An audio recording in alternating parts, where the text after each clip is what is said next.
আজকের গল্পকথার জিকেতে আমরা চলে এসেছি কৈলাস পর্বতে।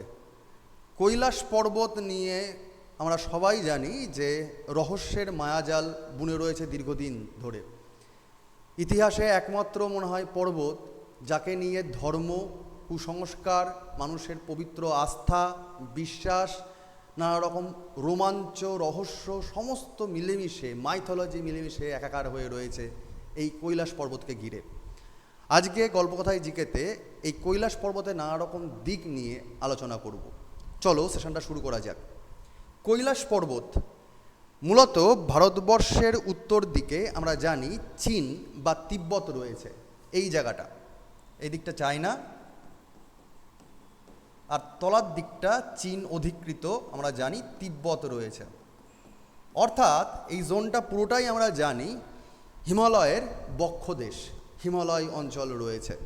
কোনো এককালে টেথিস মহাসাগরের পলি জমা হয়ে উত্থিত হয়ে টেকটনিক প্লেট চলাচল করার জন্য হিমালয় উত্থিত হয়েছিল, এবং এই টেকটনিক প্লেট চলাচল করার জন্যই কিন্তু যে হিমালয় উৎপত্তি হলো, তার যে ভাঁজে ভাঁজে তৈরি হলো বিভিন্ন রকম পর্বত শ্রেণীগুলো, সেই রকম পর্বত শ্রেণী আমরা জানি যে উত্তর দিক থেকে তলার দিকে নামলে ট্রান্স হিমালয়া, তারপরে গ্রেট হিমালয়া, তারপরে লেজার হিমালয়া, তারপরে শিবালিক হিমালয়া। এই ট্রান্স হিমালয়া জেনারেলি দেখা যায় ভারতবর্ষের ওপরের দিক, অর্থাৎ লাদাখ জোন, জম্মু কাশ্মীর জোনে। তোমরা কি জানো এই লাদাখ জোনটারই এক্সটেন্ডেড যে ভার্সান, লাদাখ যে রেঞ্জটা, তারই এক্সটেন্ডেড ভার্সানটাই কিন্তু কৈলাস মাউন্টেন। অর্থাৎ যদি তোমাকে প্রশ্ন করা হয় কৈলাস মাউন্টটা কোন রেঞ্জের পার্ট হিমালয়ের, তাহলে তুমি বলতেই পারো এটা ট্রান্স হিমালয়ের পার্ট। কিন্তু মজার বিষয় হচ্ছে এই রকম কৈলাস মাউন্টেনের পাশে দুটো হ্রদ রয়েছে। দুটো হ্রদ কি স্যার? একটা হচ্ছে এই রকম জায়গাতে রাক্ষসতাল, আর এই রকম জায়গাতে স্যার রয়েছে মানস সরোবর। এই জায়গাটা হচ্ছে রাক্ষসতাল, আর একটা হচ্ছে মানস সরোবর। রাক্ষসতালটা প্রাকৃতিক দিক থেকে সম্পূর্ণরূপে নোনতা জলে পূর্ণ, এবং কোনো রকমভাবে প্রাণী জীবজগতের কিচ্ছু অংশ নেই এখানে। বলা হয় যে রাবণ নাকি এখানেই তার 10টি মাথা একটা একটা করে কেটে মহাদেবের জন্য বর প্রার্থনা করেছিলেন, এবং সেই জন্যই নাকি এটা রাক্ষসতাল নামকরণ করা হয়েছে। আর মানস সরোবর নাকি ব্রহ্মা তিনি নাকি তার মানস চক্ষে দেখতে পেয়েছিলেন, এবং সেই পবিত্র হ্রদের নাম মানস সরোবর সেখান থেকে আসছে। এবং সেখানে সুপেয় জল, অর্থাৎ মিষ্টি জলের হ্রদ, এবং এই যে একই জায়গায় পাশাপাশি হওয়া সত্ত্বেও কি করে নোনতা এবং কি করে মিষ্টি, তা একটা রহস্যের বৈচিত্র্য তো রাখেই। এবং এখানে মানস সরোবরে কিন্তু প্রাণের সঞ্চার রয়েছে, এবং এখান থেকেই বেশ কিছু নদ নদীর উৎপত্তি হয় কৈলাস মাউন্টেনকে ঘিরেই। এই যে রাক্ষসতালের ঠিক ওপর দিকে, এটা যদি ধরে নাও কৈলাস মাউন্টেন রেঞ্জ, তারই ওপর সাইডে তোমার রয়েছে বুখারচু গ্লেসিয়ার। এই বুখারচু গ্লেসিয়ার থেকে একটা নদী ঢুকছে, তার নাম আমরা বলি ইন্দাস রিভার বা সিন্ধু নদী বলি। আবার এই যে মানস সরোবর দেখতে পাচ্ছি, মানস সরোবর থেকে পূর্বের দিকে গেলে আমরা পেয়ে যাই কাকে? ব্রহ্মপুত্র নদকে, যেটা পূর্বের দিকে গিয়ে অরুণাচল প্রদেশ হয়ে ঘুরে চলে আসে। আবার এই রাক্ষসতাল থেকে উৎপত্তি হয়ে আরেকটা নদী এই হিমাচল প্রদেশ দিয়ে ঢুকছে, এবং এখান দিয়ে ঘুরে চলে আছে, তার নাম কি? সুতলেজ রিভার, যেটা পরবর্তীকালে চেনাবে গিয়ে মিশছে, বা শতদ্রু নদী যাকে বলি। তার মানে জিওগ্রাফিক্যালি এবং জিওপলিটিক্যালি এই জায়গাটা কিন্তু গুরুত্বপূর্ণ, কৈলাস পর্বত। কিন্তু ইতিহাসের পাতা যদি আমরা উল্টে দেখি, তো সেই কৈলাস পর্বতও কিন্তু পরতে পরতে নানা রহস্য, নানা রোমাঞ্চ রয়েছে। সেগুলো কি? সেগুলো হচ্ছে, যদি আমরা লোকালিটিটাকে বুঝে নেওয়ার চেষ্টা করি, এই কৈলাস মাউন্টেনটা যেটা চীনে বা তিব্বতে হিমালয়কে অপর নামে ডাকা হয় গাংডিস পর্বতশ্রেণী, তার একটা পার্ট, আগেই বললাম ট্রান্স হিমালয়ের পার্ট। এবং এই কৈলাস মাউন্টেনটা তিব্বতে অন্য আরেকটি নামে পরিচিত। কি নামে পরিচিত? গাং রিনপোচে নামে তিব্বতে পরিচিত, যার উচ্চতা হচ্ছে প্রায় 22,028 ফুট।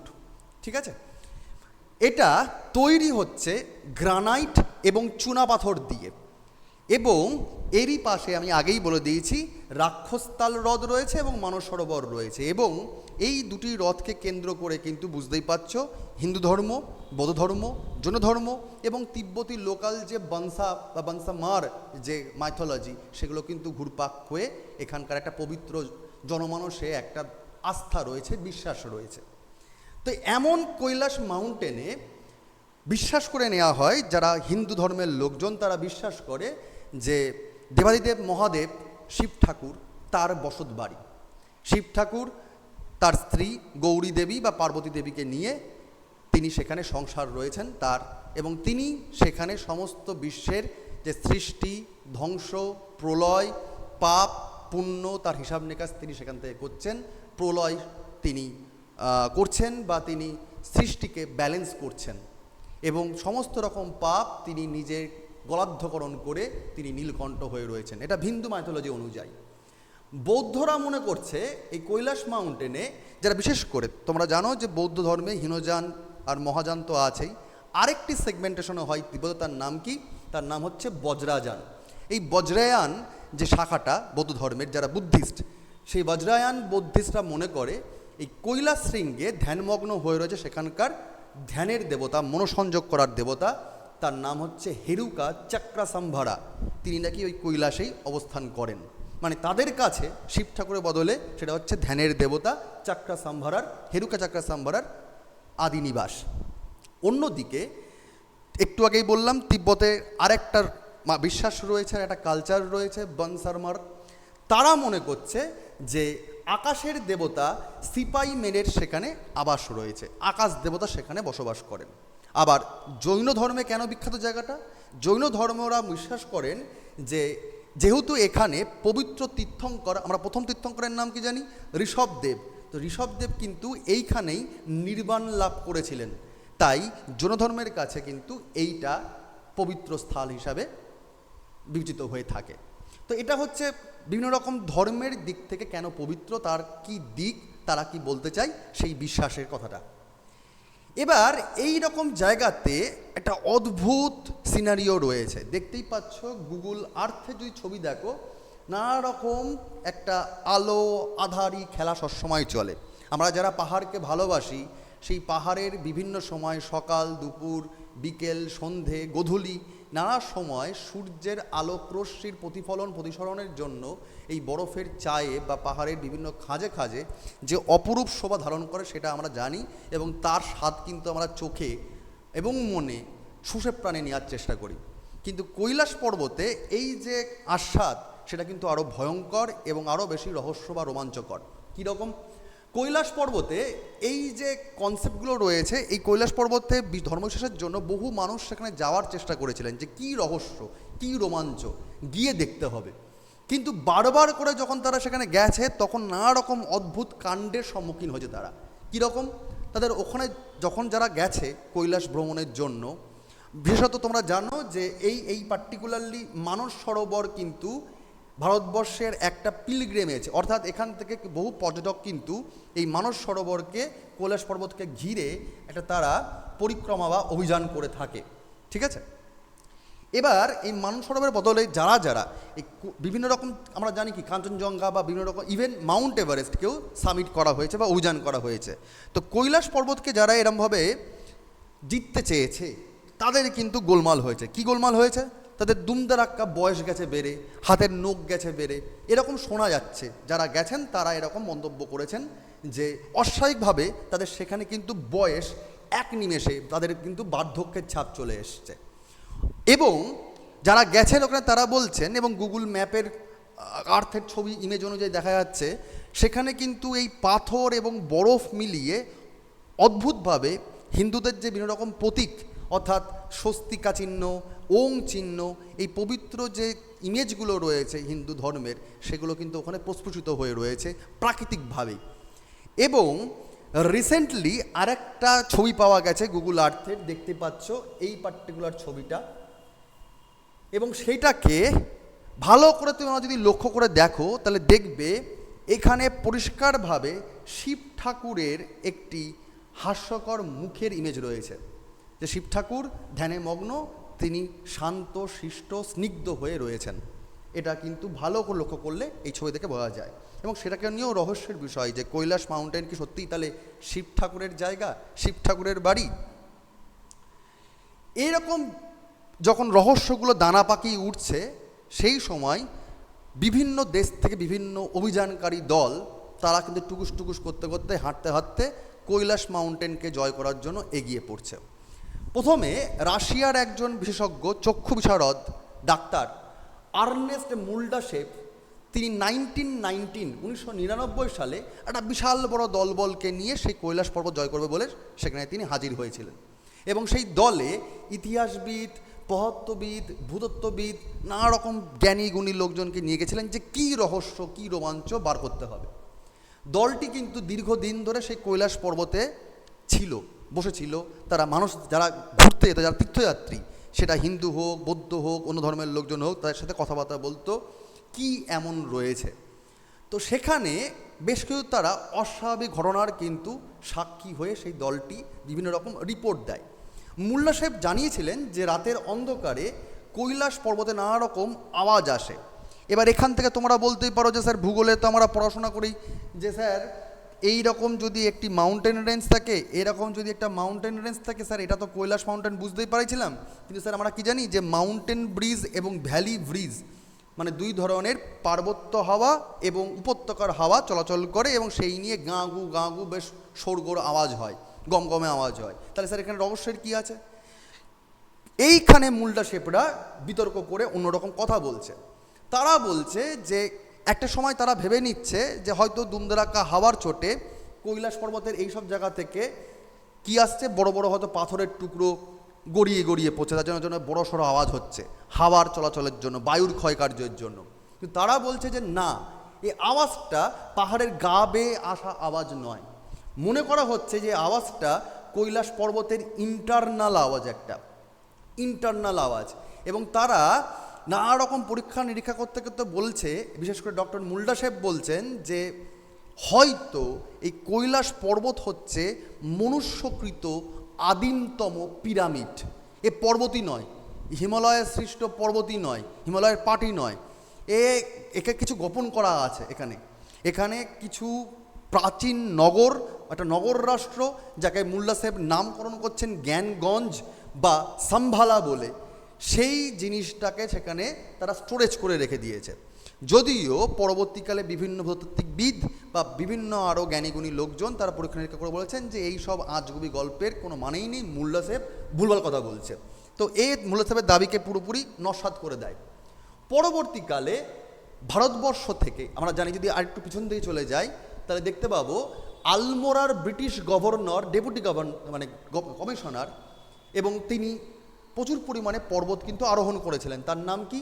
হাগ রাটলেজ। 1921 সালে তিনি প্রথম আলস পর্বত, সেখানে কিন্তু তিনি পর্বতারোহণ প্র্যাকটিস করে আসছেন, তিনি ট্রেন্ড হয়ে আসছেন। এবং তিনি তিনবার নন্দাদেবী শৃঙ্গ কিন্তু আরোহণ করেছিলেন বিংশ শতাব্দীর দিকে। এবং মাউন্ট এভারেস্টে তিনি যখন অভিযান চলছিল ভারতবর্ষের দিক থেকে, তখন কিন্তু তিনি নেতৃত্ব দান করছেন 1933 এবং 36-এ। পরবর্তীকালে এই রাটলেজ তিনি সরকারি, ব্রিটিশদের সরকারি, ব্রিটিশ ইন্ডিয়া গভর্নমেন্টের সরকারি কাজে 1926-এর জুলাই মাসে তিনি তিব্বতে গেছিলেন। এবং তিব্বত অঞ্চলের একটি মানে প্রভিন্স, তার নাম হচ্ছে গার্তক। সেই গার্তক অঞ্চলের যে প্রশাসক, গভর্নর, তাকে তিনি বলছেন যে চলে আসো, আমরা এখানে পর্বতারোহণ করব। যদিও গার্তক সাহেব মানে অর্থাৎ গার্পন, যিনি গার্তকের গভর্নর ছিলেন, তিনি কোনো একটা কাজে ব্যস্ত ছিলেন। তো সেই কোনো কাজ তো কর্ম হচ্ছে না, তো রাটলেজ সাহেব তার স্ত্রীকে নিয়ে এবং ভারতীয় সেনাবাহিনীর দলকে নিয়ে, এবং সেনাবাহিনীর একজন কর্নেল ছিলেন R.C. উইলসন, তাকে নিয়ে কৈলাস পরিক্রমা করে আসেন। এবং এই রাটলেজ সাহেব এবং উইলসন সাহেব তারা কিন্তু এই কৈলাস মাউন্টেনের শিখরে ওঠার কিন্তু সিদ্ধান্ত নিয়েছিল। এবং তাদেরকে সাথ দিয়েছিল একজন শেরপা, তার নাম কি? শেরপা সাতান। কিন্তু বেশ কিছু আবার রহস্যময় অদ্ভুত ঘটনা তাদের সঙ্গে ঘটে এবং তারা বাধ্য হয় শিখর বেয়ে ফিরে আসতে। তারা কিন্তু শিখর আরোহণ করতে পারেনি, আলটিমেটলি তারা চলে আসে। কিন্তু এই আর.সি. উইলসনের কিন্তু একটা নেশা হয়ে যায় যে একবার ঘুরে দেখতেই হবে এবং সামিট জয় করেই ছাড়বে। কি এমন আছে, কারণ তারা এভারেস্ট জয় করে ফেলছে, বড় বড় শৃঙ্গ জয় করে ফেলছে, তো কৈলাস মানব তার থেকে তো অনেক হাইট কম, তাহলে কি এমন রহস্য রয়েছে দেখতে হবে। পরবর্তীকালে আমরা যখন দেখব কর্নেল উইলসন এবং শেরপা সাতান কিন্তু যখন যাচ্ছে, সেখানে বেশ কিছু দেখা যাচ্ছে যে একটা পার্টিকুলার যখন বোল্ডারের ওপরে তারা উঠছে কিছু দূর গিয়ে, সেই বোল্ডারের কাছে যাওয়ার পর থেকেই কিন্তু নানা রকমভাবে ওয়েদারের ফোরকাস্ট পাল্টে পাল্টে যাচ্ছে, অর্থাৎ নানা রকম হ্যালুসিনেশন শুরু হচ্ছে। তারা ভাবছে এক রাস্তা দিয়ে যাবে, চলে যাচ্ছে আরেক রাস্তার দিকে, কোনো রকমভাবেই শিখরে উঠতে তারা কিন্তু পাচ্ছে না। এবং এমন দাপুটে হাওয়া চলে আসছে অপ্রাকৃতিকভাবে, এবং প্রাকৃতিকভাবে বলা যায় সেটা কিন্তু ন্যাচারাল প্রাকৃতিক হাওয়া নয়, এটা হাইটে উঠলে যে হাওয়া থাকে সে হাওয়া নয়, বরং এক ধরনের দুর্যোগ শুরু হয়ে যাচ্ছে, যেন হাওয়া অনেকটা বাজ পাখির যে পাখনা তার মধ্যে যেন ঝাপটা দিয়ে দিচ্ছে। এই রকমভাবে তারা বেশ কয়েকবার চেষ্টা করেছিলেন উইলসন সাহেবরা এবং তার শেরপা সাতান, কিন্তু উঠতে আফটারঅল পারেননি। পরবর্তীকালে একজন লোক 1936-এ অস্ট্রিয়ার একজন পর্বতারোহী, তিনি একজন একাধারে দার্শনিকও, তার নাম হচ্ছে হারবার্ট টিচি। তিনি ওই পার্টিকুলার ওর পাশেই আর একটা পিক আছে নীলকাঙ্কার বলে, সেই তার পিকটার পুরো নাম হচ্ছে নীলকাঙ্কার হিমালয় গুরলা মান্ধাতা, যার হাইট ছিল 25,243 ফুট, মানে এটা কৈলাস মাননের থেকেও বেশি উচ্চতাপূর্ণ। সেই আরোহণ করতে তিনি এসেছিলেন এবং তিনিও কিন্তু ওইখানে গিয়ে যে পার্শ্ববর্তী প্রভিন্স গার্তক তার শাসককে তিনি আমন্ত্রণ জানিয়েছিলেন, কিন্তু সেই সময় সেই গার্তকের শাসকের নাম বলেইছিলাম গার্পন। তিনি তার বন্ধু টিচিকে বলেছিল যে ভাই, কৈলাস পর্বত যেতে গেলে পাপ মুক্ত হয়ে যেতে হবে। পৃথিবীতে এমন কোনো মানুষ নেই যে পাপ মুক্ত নয়, সবাই পাপী, কারণ সবাই ভোগী। তো আমি তো যাব না, ইভেন তোমাকেও যেতে দেবো না, ঠিক আছে? এবং তুমি যদি যাওয়ার চেষ্টা করো ফলাফল কিন্তু ভালো হবে না, বিভৎস আকার ধারণ করে তাতে না যায় বরং ভালো। তো বাস্তবিকভাবেই তাদের ধর্ম, তাদের বিশ্বাস, তাদের প্রাকৃতিক যে রহস্য ঘটনাগুলোকে সেগুলো যখন তারা চাক্ষুষ দেখেছিল, সবটা মিলিয়ে এই টিচি সাহেব কিন্তু তার যাননি, বরং কৈলাস অভিযানকে তিনি ক্যান্সেল করেছিলেন। কারণ টিচি সাহেব ভেবেছিলেন কি, যে যেহেতু এই মান্ধাতা যে পিকটা তার যেহেতু হাইট বেশি, তো কৈলাস মাউন্টেনটা জয় করে আসলে হালকা একটা ওয়ার্মিং হয়ে যাবে, কিন্তু সেটা কিন্তু ক্যান্সেল করে দেন। কৈলাস মাউন্টেন তিনি আর করেননি। কিন্তু 90-এর দশক যখন চলছে, তার মাঝামাঝি সময় আরেকজন ইতালির পর্বতারোহী, আরেকজন দার্শনিক, এবং তিনি পর্বতারোহণও করেন, তার নাম হচ্ছে রেইনহোল্ড মেসনার।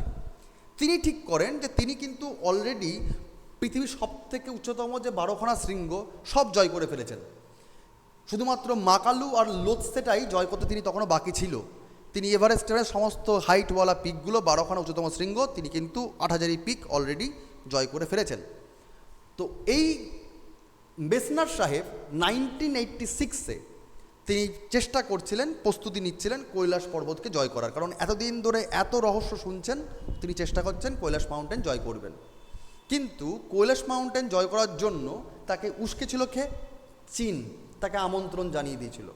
কারণ চীনের সঙ্গে তখন কিন্তু তিব্বতের সম্পর্ক খুব ভালো নয়, তিব্বতকে কিন্তু তখন অলরেডি ক্যাপচার করার চেষ্টা করছে চীন। তো স্বাভাবিকভাবেই কী করছে, তিব্বতীদের, হিন্দুদের যদি ধর্ম বিশ্বাসকে যদি আঘাত আনা যায়, তাহলে স্বাভাবিকভাবে ওদের কনফিডেন্স ভেঙে চুরে এবং সে জায়গাটা আরও বেশি করে ক্যাপচার করা যাবে। তো কী করেছিল চীন, এই মেসনার সাহেবকে আমন্ত্রণ জানিয়েছিল যাতে তিব্বতী মানুষদের যাতে ধর্মীয় ভাবনায় আঘাত আনা যায়। এবং এই মেসনার সাহেব যখন আসছেন বা প্ল্যান করছেন, তার আগে অলরেডি কিন্তু তিনি 2বার কৈলাস পরিক্রমা করে ফেলেছেন, ঘুরে ফেলেছেন আশপাশ দিয়ে, কিন্তু কৈলাসের পিকে কিন্তু উঠতে পারছেন না।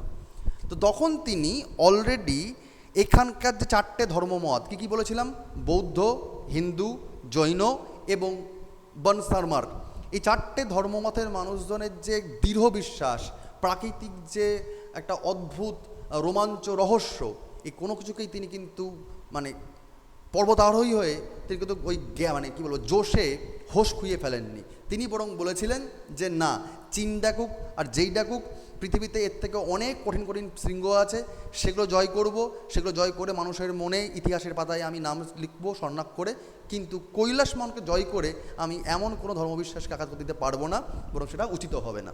তো তিনি ক্যান্সেল করে দিয়েছিলেন। ইনি হচ্ছেন রেইনহোল্ড মেসনার। চীন এরপরও কিন্তু এই যে মেসনার সাহেবের যে তিনি প্রত্যাখ্যান করলেন চীনের আমন্ত্রণকে, চীন কিন্তু থেমে থাকেনি। চীন তো সবসময় খুঁচিয়ে যাওয়া অভ্যেস। চীন কী করলো, জাপান আর চীনে 17 জন বিজ্ঞানীকে পাঠিয়ে দিল 1991-এ। এবং এই বৈজ্ঞানিক অভিযানের আড়ালে কৈলাস আরোহণ করতে চীন যেটা পাঠাচ্ছে তার একটাই কারণ ছিল, পুরোপুরি চীনের যে তিব্বতী লোকজনের যে ধর্মবিশ্বাস, তিব্বত অঞ্চল যে ধর্মবিশ্বাস, সেকে ভেঙে গুড়িয়ে দিতে পারলে এখানকার রহস্য, সমস্ত শক্তি যে চীন যে প্রবল শক্তি ছিল সেটা প্রমাণিত হয়ে যাবে। কিন্তু মজার বিষয় কি জানো, পুরো যে দলটা গেছিলো জাপান আর চীনের 17 জন টিম, তারা অদ্ভুতভাবে নিশ্চিহ্ন হয়ে গেছিল। একটা ভয়ঙ্কর তুষারপাত হয়, হাইট অনুযায়ী সেখানে ভয়ঙ্কর তুষারপাত হওয়ার কথা নয়, কিন্তু অদ্ভুতভাবে তুষারপাত হয়ে অতর্কিত আঘাতে তারা কিন্তু নিশ্চিহ্ন হয়ে যায়, খুঁজেই পাওয়া যায়নি। ঠিক আছে, এরপরও কিন্তু চীন শিক্ষা নেয়নি। চীন তো ছাড়বে না হাল, চীন এরপর শিক্ষা দেয়নি। 2001 সালে কৈলাস শৃঙ্গ আরোহণ করার অনুমতি দিয়েছিল স্পেনের একটা দলকে চীন। এবং যখন এই কারণটা ঘটছে তখন এই মেসনার সাহেব, যাকে তোমরা আগের পৃষ্ঠায় দেখলে, এই মেসনার সাহেব কিন্তু তীব্র ভাষায় তিনি কিন্তু প্রতিবাদ করেছিলেন এই স্পেনের দলকে। তারা বলছে যে ভাই, তোমার যদি নাম কামার ইচ্ছাই হয় তাহলে পৃথিবীতে তো আরও অনেক বড় বড় পিক আছে, আমি নিজেই যাইনি, তুমি কেন যাচ্ছ? তুমি কোনো বড় হরিদাস হয়ে যাবে না যে এই কৈলাস মাউন্টেনে জয় করে নিতে পারলে শিখরে উঠে তুমি বড় হরিদাস হয়ে যাবে না। যাচ্ছে তাই ভাবে, ভালো কথাই তিনি বুঝিয়ে দিয়েছিলেন, প্রতিবাদ জানিয়েছিলেন। এবং এই মেসনার সাহেবের যে তীব্র বিশ্বাস, মানুষের প্রতি যে আস্থা, জোশ রেখেও যে হোশ না খোয়ানো, এই যে কনফিডেন্সটা, সেটা কিন্তু সারা বিশ্বে তখন যারা পর্বতারোহী তাদের প্রচুর পরিমাণে সাপোর্ট পাওয়া যায়, এবং সেটা দাবানলের মতো কিন্তু সারা পৃথিবী জুড়ে ছড়িয়ে গেছিল। শেষমেশ এত প্রতিবাদ যে উঠেছিল যে স্পেনের দল কিন্তু এই কৈলাস পর্বত শৃঙ্গ জয় করার যে অভিযান যেটা তারা করেছিল চীনের থেকে উস্কানি দিয়ে, তারা কিন্তু সেটা ক্যান্সেল করে দেয়। এবং এরপরই যখন প্রবল জনরোষ ওঠে যে তিব্বতীদের এবং হিন্দুদের সমস্ত রকম যে ধর্মবিশ্বাসে আঘাত দেওয়াটাই চীনের কাজ, চীন সরকার বাধ্য হয়ে যায় এই প্রবল জনরোষ এবং আন্তর্জাতিক চাপকে আটকানোর জন্য, যে না, চীন সরকার পরিষ্কার হয়ে বলে দেয় এরপরই যে একমাত্র পৃথিবীর পর্বত যা কোনো রকমভাবেই আর কিন্তু সামিট করা যাবে না এবং আরোহণ করা যাবে না। এখনও কিন্তু কোনো ব্যক্তি সেই কৈলাস পর্বতে হেঁটে হেঁটে গিয়ে শৃঙ্গে উঠছে, মানে অভিযান করছে, এমন কিন্তু একজনও নেই। ঠিক আছে, তো যারা গাইড ছিল তারা সবাই বলছে যে এই কৈলাস পর্বত, যার হাইট অনেক কম হিমালয় অন্যান্য পর্বতগুলোর তুলনায়, কিন্তু এই পর্বত যাকে আমরা বিশ্বাস করি বিভিন্ন ধর্মের লোকজন, যারা হয়তো অবিশ্বাসও করি যারা অন্য ধর্মের লোকজন, কিন্তু সব মিলিয়ে যখন এখানে যায় তখন এক অদ্ভুত বোধোদয় হয়। তার প্রকৃতি, তার শান্ত রূপ, তার চেতনা, সবটা দিয়ে বোধোদয় হয়। এবং যারা যারা দুষ্ট প্রবৃত্তির চিন্তাভাবনা করে যে না হরিদাস আমি দেখেই কি হয়, তারা কিন্তু আফটার অল এই কৈলাস পর্বতকে জয় করতে পারেনি, বরং নানা রকম অদ্ভুত কুহেলিকাময় ভুলভাল দুর্যোগ বা প্রাকৃতিকের যে নানা রকম বৈচিত্র্য, তারা সেটা পরীক্ষা করেছেন, চাক্ষুষ করেছেন, এবং শেষমেশ কিন্তু কৈলাস পর্বতে কেউই উঠতে পারেননি। বরং আশপাশ দিয়ে যে মানস সরোবর, রাক্ষসতাল, আর পাশ দিয়ে তারা এই পরিক্রমা করে ঘুরে চলে এসছেন। জানিয়ে রাখি, আমরা রাক্ষসতাল মানস সরোবর নিয়ে পরের সেশনে আসবো, এবং যখন যাবো তখন দেখতে হবে যে এই কৈলাস পর্বতের পিছন সাইডটাই, মানে তিব্বতের দিকটাই গৌরী কুণ্ড রয়েছে, যেখানে আর কি নাকি মাইথোলজি বলা হয় যে শিব এবং পার্বতী তারা নাকি ওই তাদের আর কি ওই পুল, তারা স্নান টান করে সংসার আবাদি করতেন আর কি, হোয়াট এভার। তো এই যে পবিত্র যে পর্যটন, যে পরিক্রমা, সেটা করা যায়, কিন্তু কৈলাস পর্বতে কোনো রকমভাবেই কিন্তু তার আকর্ষণও যেমন ছুঁড়ে ফেলে দেওয়া যায় না, আর তেমনভাবেই কিন্তু কৈলাস পর্বতকে কোনো রকমভাবে আরোহণও করা যায় না। তো এখনও কিন্তু মানবজাতির জন্য কৈলাস পর্বত একটি রহস্য হয়েই রয়েছে। তোমরা জানিয়ে দিও তোমাদের এই সেশনটা কল্পকথা জিকে কেমন লাগছে, আর আমরা এরকমভাবেই নানা রকম জিকের টপিক নিয়ে তোমাদের সামনে আসব, গল্পের আড়ালে অনেক জিকে নিয়ে তোমাদের সাথে কথা হবে। সকলে ভালো থেকো, সুস্থ থেকো, পরের দিন পরের টপিক নিয়ে দেখা হবে। Thank you.